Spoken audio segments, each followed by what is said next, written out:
La Segunda Guerra Mundial en color.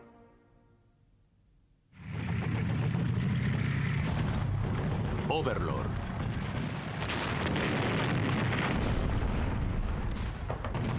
Era 1944 y en el frente oriental las fuerzas de Hitler seguían retrocediendo hacia la frontera alemana.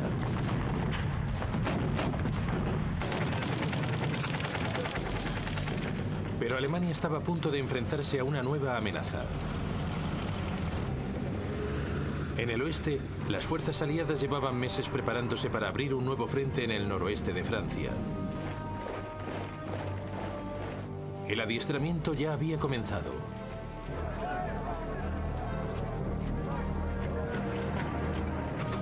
Pero era un ataque que Hitler llevaba mucho tiempo esperando.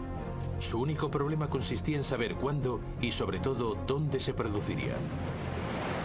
El escenario estaba preparado para una de las grandes batallas de la Segunda Guerra Mundial, el Día D, el desembarco aliado en la costa francesa de Normandía.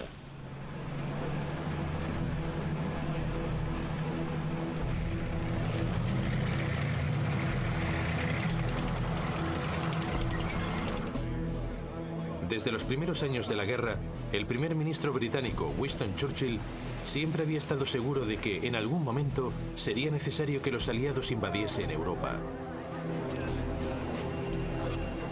Las únicas dudas eran cuándo, dónde y cómo. Finalmente, en abril de 1943, en una conferencia de los aliados en Washington, Churchill y el presidente de los Estados Unidos, Franklin Roosevelt, acordaron una fecha.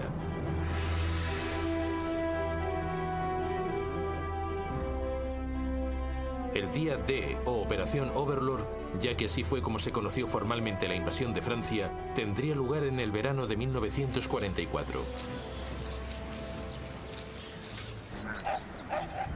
Por entonces, los alemanes ya se preparaban seriamente para esa posibilidad.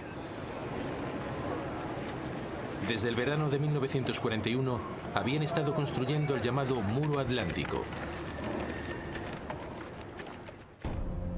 Era una enorme cadena de fortificaciones a lo largo de la costa europea, desde Dinamarca hasta la frontera con España. Habían construido baterías de artillería en las zonas de desembarco más probables. Habían minado y cubierto con alambre de espino las playas. Habían colocado obstáculos en lugares estratégicos para bloquear el desembarco. En el verano de 1942 se habían intensificado los trabajos en el Muro Atlántico. Hitler también había ordenado un aumento en el número de tropas en la región. El comandante general alemán en el oeste, el mariscal de campo Gerd von Rundstedt, había recibido 15 divisiones adicionales.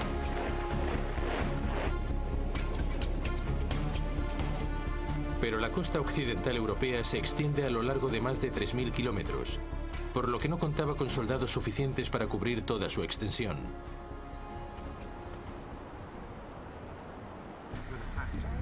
Von Rundstedt se enfrentó a una difícil decisión: ¿dónde debía posicionar sus fuerzas para maximizar su efecto? La cuestión desató agrios enfrentamientos entre los líderes germanos.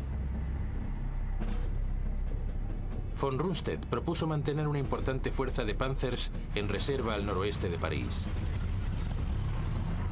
Desde allí podría enviarlos contra cualquier invasión una vez supiese dónde se estaba produciendo. Pero el enormemente respetado mariscal de campo Erwin Rommel, comandante de las tropas que cubrían el sector de la costa desde Holanda hasta el Loira, tenía un punto de vista diferente.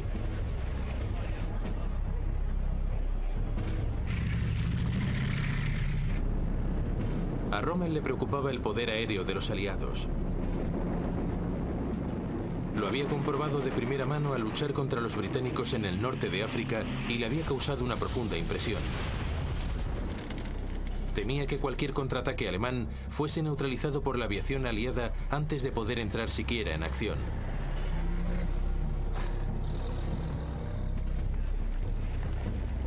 Rommel también había inspeccionado el muro atlántico de Hitler y le había parecido insuficiente.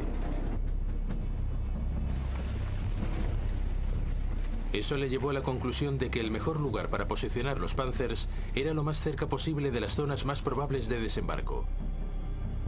De ese modo, cualquier invasión podría contenerse de inmediato antes de que llegase a pisar tierra. Hitler cedió a sus pretensiones. A Rundstedt se le concedió un pequeño número de fuerzas para mantener en reserva, aunque Hitler seguiría teniendo la última palabra a la hora de utilizarlas. El resto de tropas adicionales se diseminaron por todo el litoral atlántico, de acuerdo con los deseos de Rommel.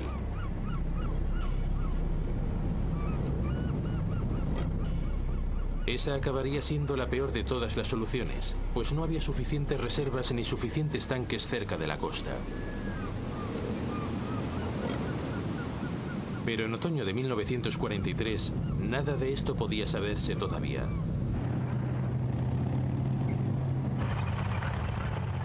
En Gran Bretaña, los estrategas aliados también lidiaban con el problema geográfico. ¿Cuál era el mejor lugar para el desembarco? Su principal responsable, el general Frederick Morgan, pronto comprendió que había dos opciones principales: el paso de Calais y Normandía. El paso de Calais era claramente su opción preferida. Ofrecía el trayecto más corto por mar y ofrecía también la ruta más corta y directa hacia Alemania. Pero también era la ruta más obvia, y Morgan sabía que los alemanes les estaban esperando. Por eso Morgan decidió cogerles a contrapié. El desembarco se haría en Normandía. Ese fue el principio de una enorme apuesta de la que dependería el destino de cientos de miles de soldados.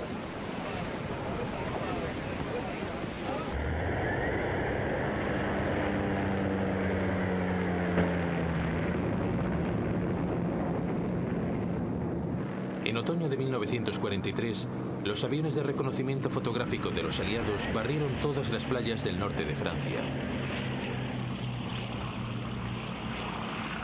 Era parte de una enorme operación de planificación de la invasión por mar de Europa. Las fortificaciones del muro atlántico fueron supervisadas por la resistencia francesa. Algunos hombres se arrastraron hasta la orilla para recoger muestras de arena y así probar si los vehículos armados podrían desembarcar sobre ella. El norte de Francia se convirtió en el litoral costero más reconocido en toda la historia bélica. Pronto quedó claro que cualquier desembarco necesitaría de algún tipo de instalación portuaria.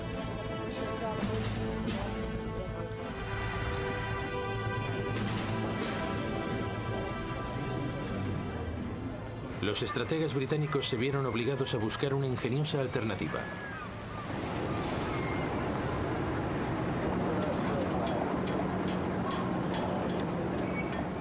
Construyeron gigantescas cajas de cemento vacías en Gran Bretaña para poder remolcarlas posteriormente hasta la costa francesa. Una vez allí se hundirían para formar un puerto artificial. Eran conocidas por su nombre en clave, mulberries, o matas de moras.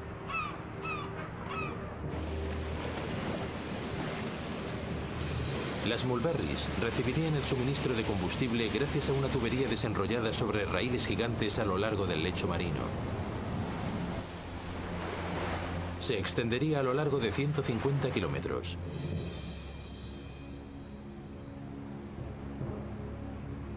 La estación de bombeo de la isla de Wright se camufló como una fábrica de helados.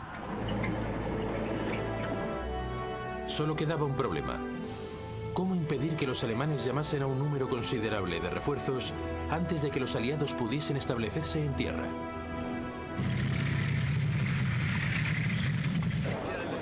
La solución fue intentar que se siguiesen preguntando hasta el último momento dónde tendría lugar la invasión.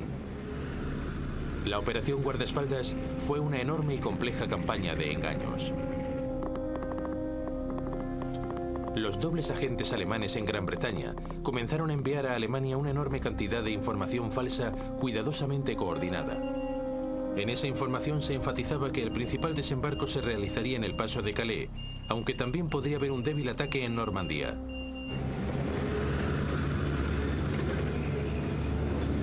Para enturbiar todavía más las aguas, el mando militar aliado creó una unidad ficticia, el llamado Primer Grupo del Ejército de los Estados Unidos, o FUSAG. Obviamente se estacionó en Kent, enfrente del paso de Calais.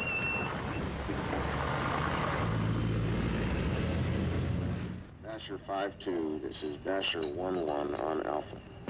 Las transmisiones por radio imitaban el tráfico inalámbrico de un ejército.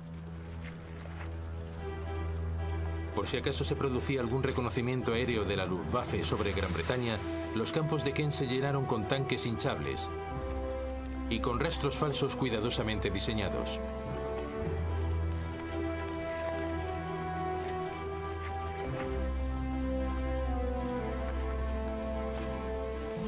Había aviones de juguete realizados con maderas y lonas. Los puertos de toda la costa de Kent se llenaron con aviones de mentira.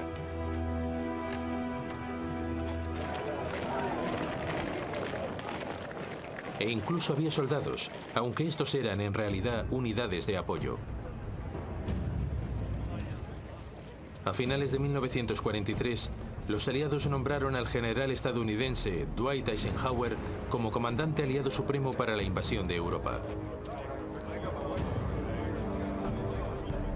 El general británico Bernard Montgomery quedaría al mando de las tropas de asalto iniciales.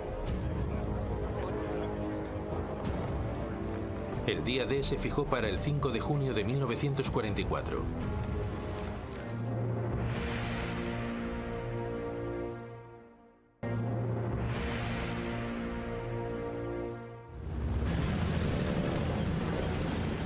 Conforme se acercaba la fecha de la invasión, el número de soldados aliados en Inglaterra aumentó hasta superar los 2 millones. Contaban con el apoyo de más de 3.000 tanques y 12.000 aviones.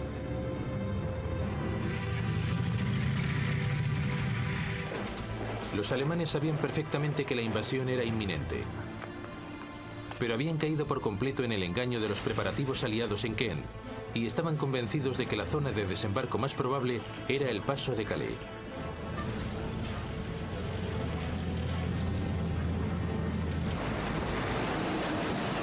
Todo parecía ir según los planes de los aliados. Las tropas fueron informadas. Pero entonces la climatología les dio la espalda. La lluvia caía con fuerza, la visibilidad era escasa y se desató un vendaval sobre el canal.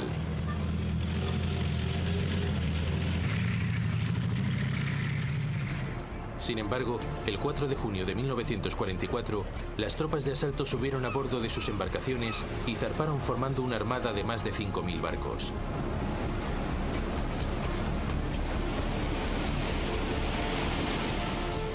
Pero la lluvia seguía arreciando, y ese mismo día, la invasión se tuvo que posponer. Los barcos volvieron a puerto y las tropas de asalto se prepararon para una inquietante espera.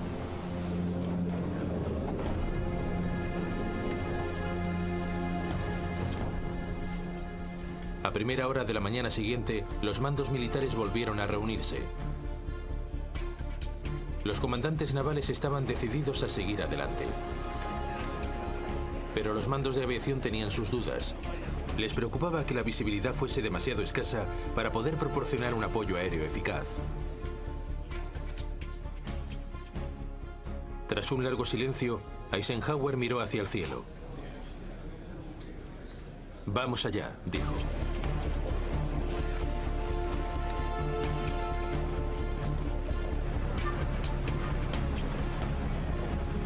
La operación Overlord, la mayor invasión por mar de la historia, se había puesto en marcha. El día D había comenzado.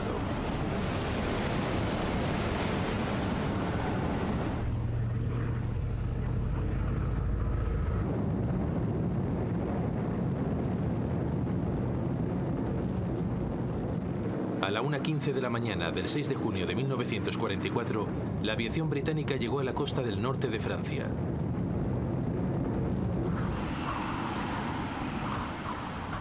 Una vez allí, liberaron a los planeadores para capturar puentes vitales sobre el canal de Caen, al este de Normandía.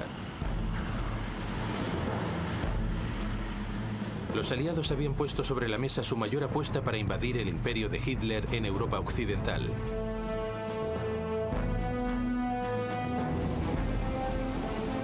...80 kilómetros más al oeste, los paracaidistas norteamericanos caían sobre el pueblo de Saint-Mère-Église.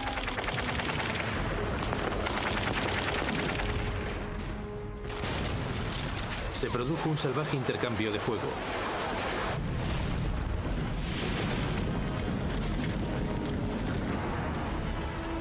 Pero 3 horas más tarde, el pueblo estaba en manos estadounidenses. Una de las batallas más cruciales de la Segunda Guerra Mundial se acababa de poner en marcha. Una hora más tarde, los aterrorizados centinelas alemanes apostados en la costa de Normandía vieron cómo un enorme ejército surgía de entre la niebla. No habían recibido ninguna advertencia.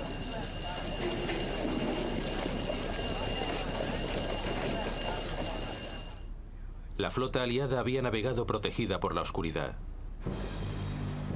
Además, las medidas aliadas confundieron a los radares germanos, haciéndoles creer que el principal peso del ataque recaería más al este de la costa francesa, en el paso de Calais.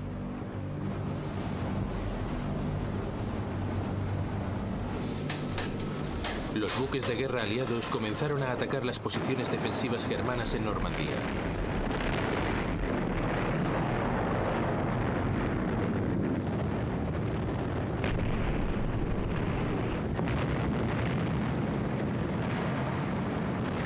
Sobre sus cabezas volaban oleadas y oleadas de aviones.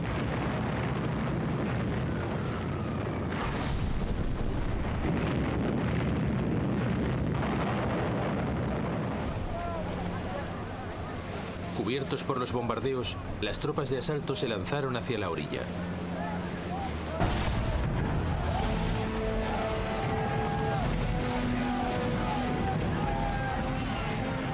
En el extremo más occidental, la 4ª División de Infantería de los Estados Unidos desembarcó cerca de lo que ellos llamaron la playa de Utah.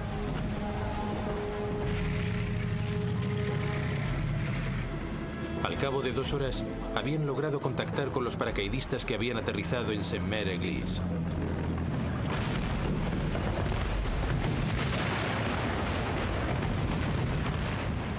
Cerca de allí, en la playa de Omaha, la situación era más difícil. La playa era el sueño de cualquier ejército defensor, con grandes acantilados y escasos accesos.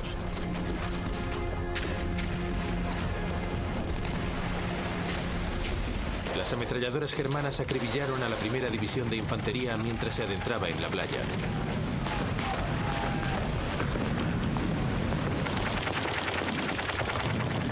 Para complicar todavía más las cosas, los tanques anfibios norteamericanos se hundieron.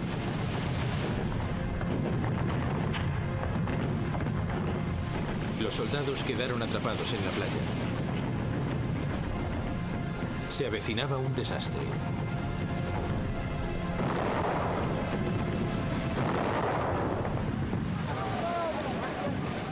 Pero finalmente, algunos soldados lograron escalar los acantilados.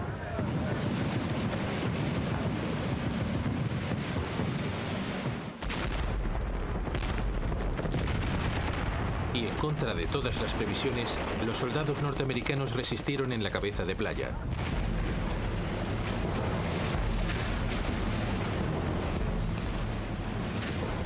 Más al este, en el centro de la zona de desembarco, la 50 División de Infantería Británica desembarcó en la playa de Gaulle.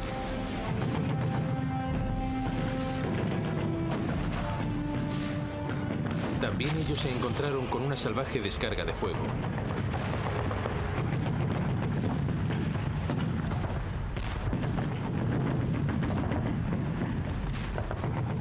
Pronto los soldados pudieron avanzar tierra adentro. En la zona contigua, en la playa de Juno, la tercera división de infantería canadiense se enfrentó a una situación similar.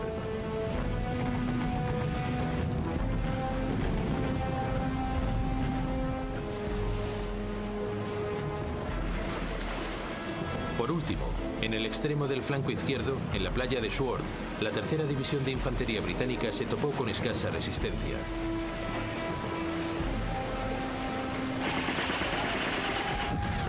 Al cabo de unas horas, sus comandos ya habían contactado con las tropas aerotransportadas en el canal de Caen.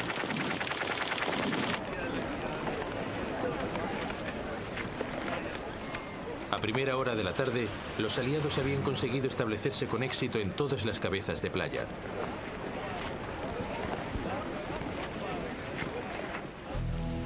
El momento de la invasión había cogido a los alemanes totalmente por sorpresa. Creían que los aliados esperarían hasta que la climatología mejorase. Rommel, el comandante alemán operativo para toda la costa noroeste francesa, había aprovechado la oportunidad que le daba el mal tiempo para visitar a su familia en Alemania. Su subordinado inmediato en Normandía y Bretaña, el general Friedrich Dollmann, se encontraba a 200 kilómetros de distancia, participando en un simulacro de guerra.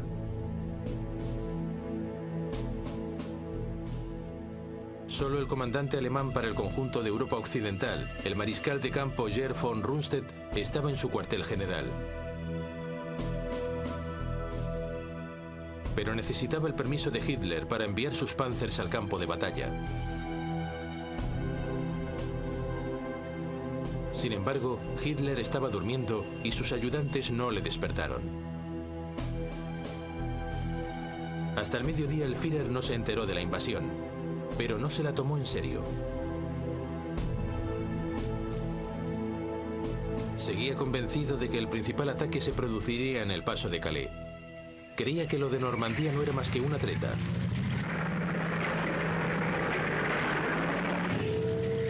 Por fin, a última hora de la tarde, cuando empezó a vislumbrarse la magnitud de la invasión, Hitler movilizó sus reservas.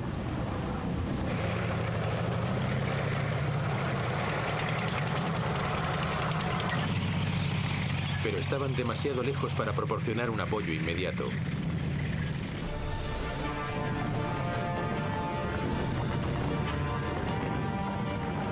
Al anochecer del 6 de junio, casi 100.000 soldados aliados habían desembarcado en Normandía.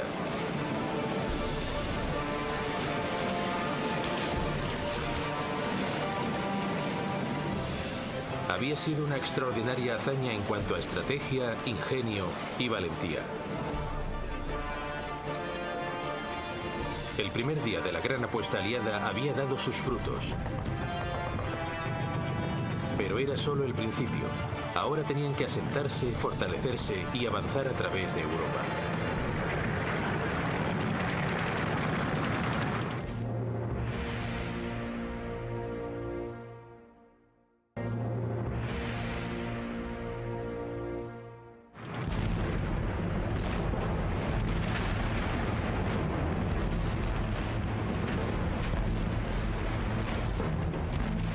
Al amanecer del segundo día de la mayor invasión por mar jamás intentada, miles de soldados aliados habían dejado atrás las playas y avanzaban tierra adentro.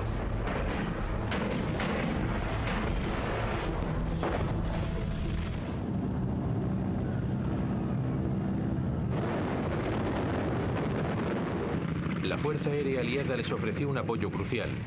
Cuando llegaron los Panzers de refuerzo de von Rundstedt, estaban tan diezmados por los ataques aéreos que fueron incapaces de organizar un contraataque relevante.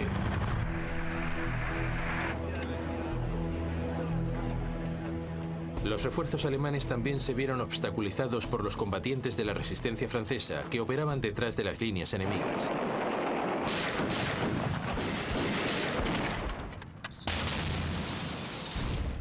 Tendieron emboscadas a convoyes de soldados y volaron puentes. Como resultado, la división SS Panzer Das Reich tardó más de 2 semanas en completar un viaje que debería haber durado apenas 3 días. Sus soldados descargaron su furia contra la población civil francesa.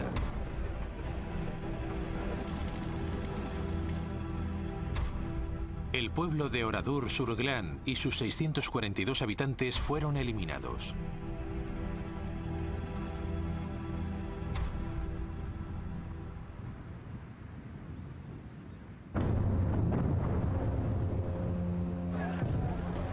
Tras 4 días de combate, todas las cabezas de playa aliadas habían conseguido establecer contacto.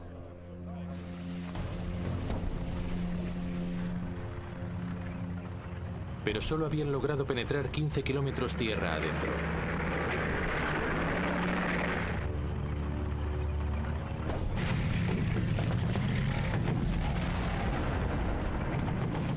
Al fin, 6 días después del desembarco, el comandante británico, el general Montgomery, emprendió un gran ataque contra la ciudad de Caen, de gran importancia estratégica.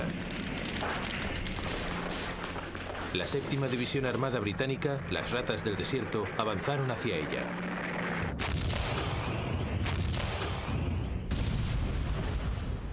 Pero su avanzadilla se topó con 4 tanques Tiger alemanes.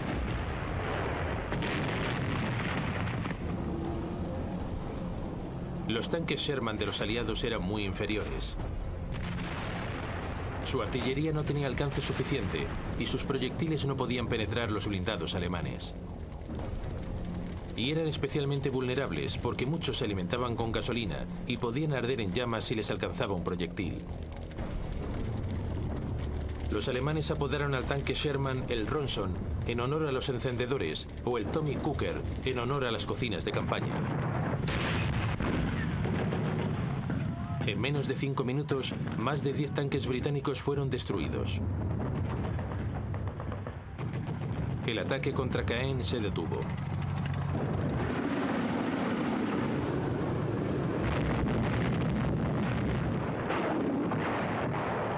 Superados por los tanques alemanes, los aliados confiaron en su poderío aéreo y en la artillería.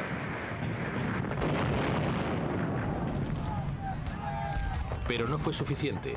Las Ratas del Desierto se retiraron y Caen permaneció en poder de los alemanes.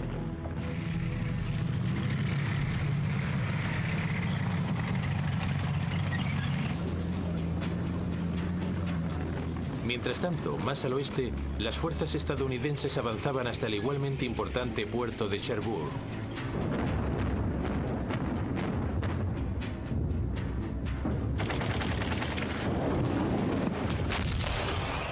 Tardarían casi 10 días en poder acercarse a él.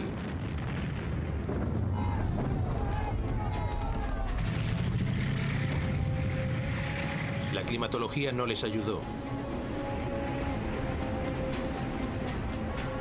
Durante la primera semana de la invasión, el tiempo se había mantenido en relativa calma, permitiendo que llegasen los suministros y los refuerzos desde los puertos artificiales de las Mulberries. Pero ahora el tiempo había cambiado. Los temporales azotaban el Canal de la Mancha. El puerto estadounidense en Omaha quedó destruido. El otro puerto, en el sector británico, quedó gravemente dañado y estuvo inactivo durante varios días. La llegada de refuerzos se retrasó. Eso significaba que el puerto de Cherbourg era un objetivo todavía más vital. Ante la llegada de las fuerzas estadounidenses, la guarnición germana opuso resistencia.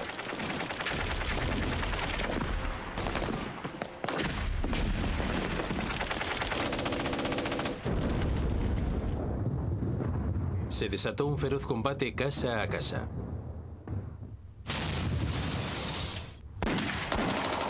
Los aliados tardarían una semana en conquistar la ciudad.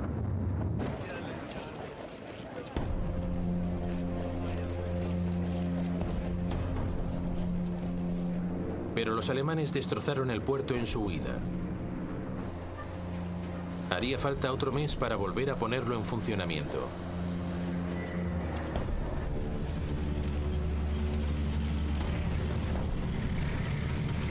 Mientras tanto, Montgomery lanzaba otro ataque contra Caen.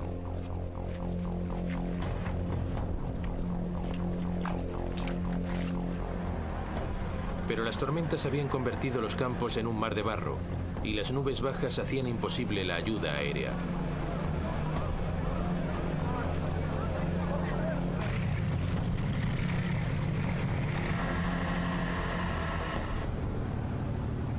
Para complicar todavía más las cosas, los alemanes encargaron la defensa de la ciudad al recién llegado segundo cuerpo de élite SS Panzer.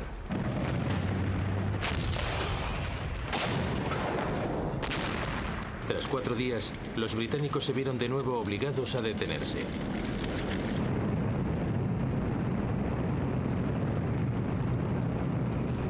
Cuando las nubes se disiparon, casi 500 bombarderos aliados devastaron la ciudad.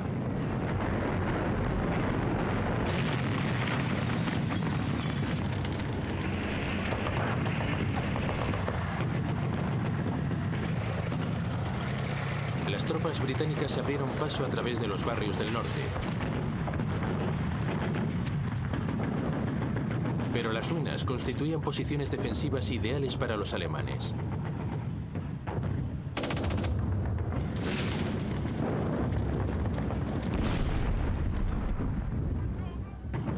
Las víctimas aliadas se multiplicaron.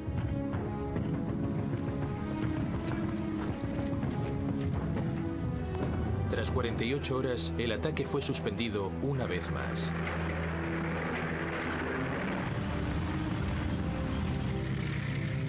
Tres semanas más tarde, Montgomery lo intentó por cuarta vez. El plan era capturar los últimos bastiones germanos y posteriormente empujar hacia el sur, adentrándose en Francia.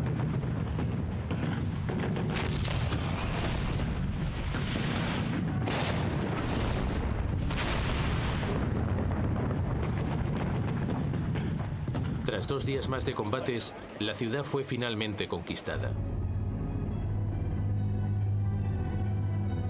El camino parecía quedar abierto para que los tanques británicos avanzasen hacia el sur y se adentrasen en Francia.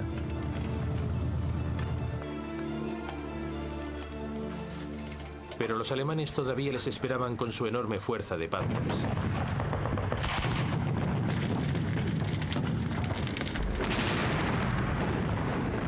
El avance británico volvió a detenerse.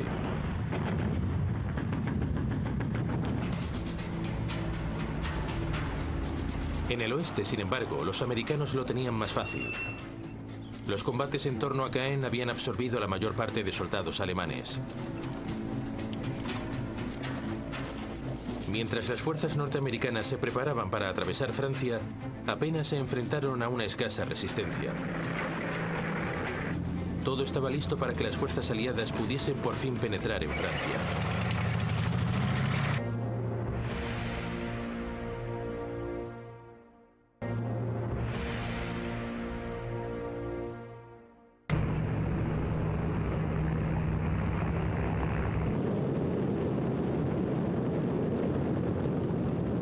A las 9:30 de la mañana del 5 de julio de 1944, más de 1.800 aviones aliados bombardearon una franja de 6 kilómetros del frente alemán al sur de Cherbourg. Era el principio de la Operación Cobra, el avance norteamericano sobre Francia.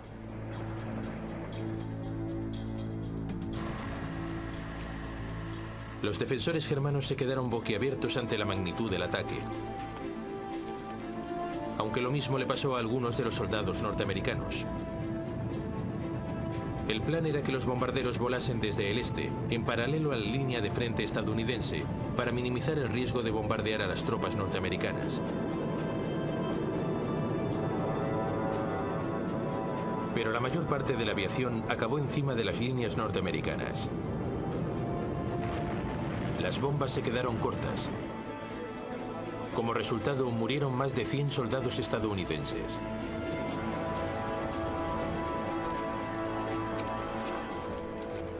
Pero a pesar de la ferocidad de los bombardeos, cuando las fuerzas estadounidenses retomaron la marcha y avanzaron, se encontraron ante su asombro con que una cantidad sustancial de soldados alemanes habían sobrevivido.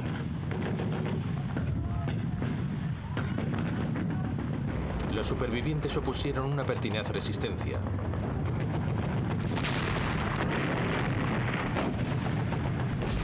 El combate se recrudeció y parecía que los norteamericanos no iban a lograr romper las líneas germanas.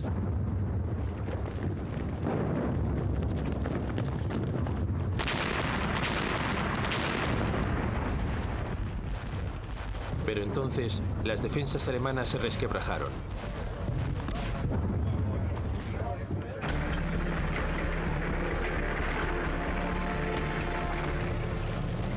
A la mañana siguiente, los tanques estadounidenses atravesaron sus líneas y continuaron adelante. Ya casi no quedaba resistencia alemana, y los norteamericanos rápidamente progresaron a través de Francia. Así cayó la ciudad de Coutances. Y después la estratégica ciudad de Avranches.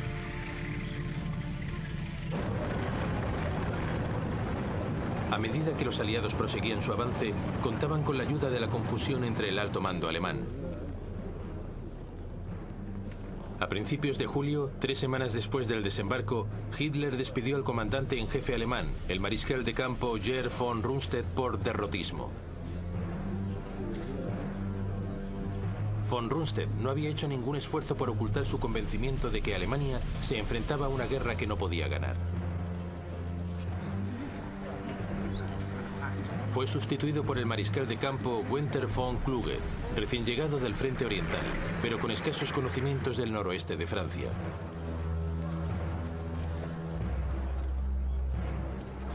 Dos semanas más tarde, Rommel, el segundo oficial alemán con mayor rango en el frente, resultaba gravemente herido cuando su coche era atacado por un caza británico.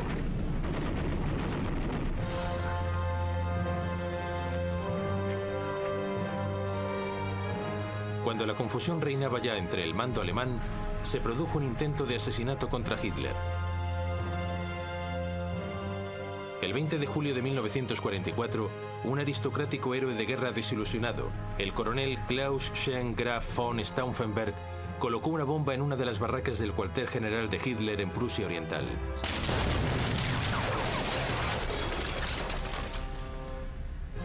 Cuatro oficiales murieron. Pero Hitler, gracias a la protección de una pesada mesa de conferencias de roble, apenas sufrió heridas leves. La trama fue sofocada de modo rápido y brutal. Von Stauffenberg fue fusilado y sus principales colaboradores fueron a juicio. Posteriormente morirían ahorcados. Hitler puso al mal tiempo buena cara y fue a visitar a algunos de los heridos al hospital.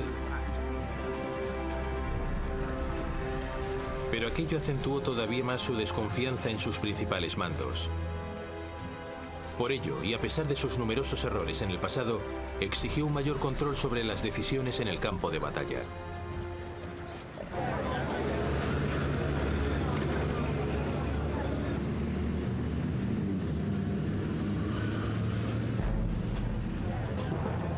De vuelta en Francia, el general Georges Patton, de nuevo al mando de una verdadera fuerza de combate, ordenó a sus tropas que se abriesen en abanico. Así conquistaron Reims, Mayenne y se dirigieron a Le Mans. Se estaba acercando a la retaguardia de las fuerzas alemanas que todavía luchaban contra británicos y canadienses cerca de Caen.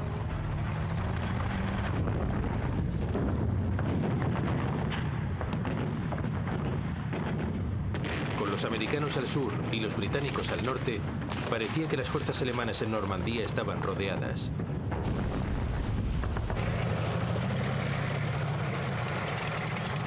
Hitler emitió su orden habitual de que no debía haber una retirada, pero a medida que la soga aliada se cerraba sobre ellos, los alemanes empezaron a huir.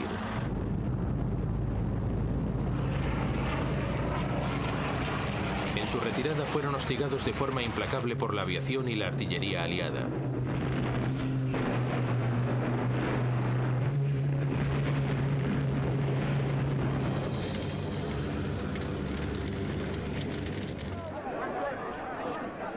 Finalmente, el 20 de agosto de 1944, las fuerzas aliadas procedentes del norte y del sur se encontraron. La llamada Bolsa de Falaise, en honor al pueblo francés cercano, se había cerrado.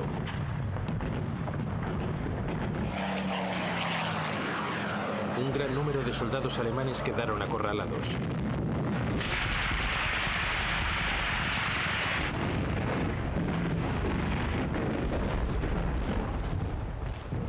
Más de 10.000 alemanes murieron atrapados dentro de la pinza aliada.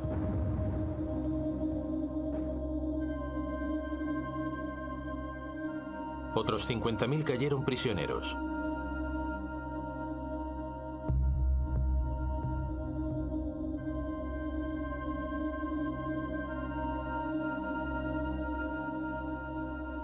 El ejército alemán de Europa Occidental estaba sumido en el caos.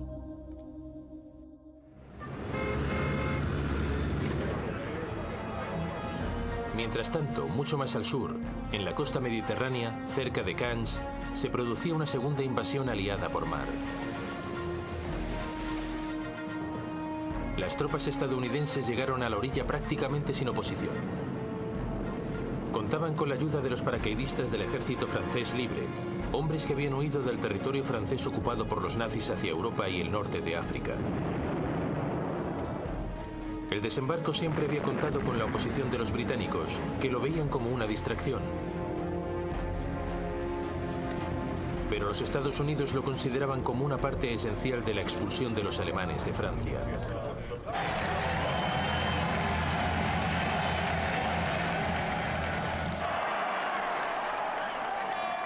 Las tropas fueron recibidas por una población en éxtasis.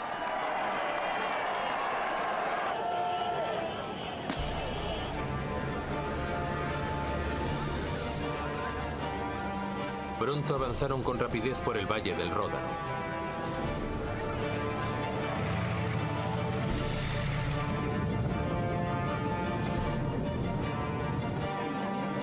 Lyon fue liberada el 3 de septiembre de 1944.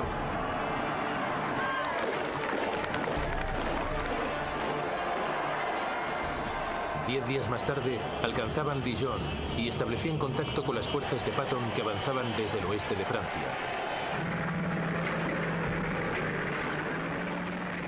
Las unidades germanas estacionadas en la región huyeron.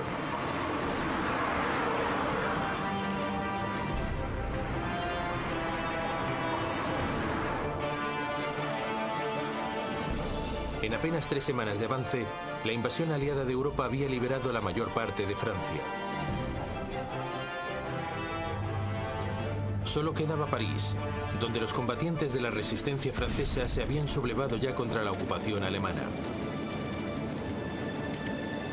Parecía como si ya nada pudiese impedir que la avalancha aliada continuase hasta la frontera alemana.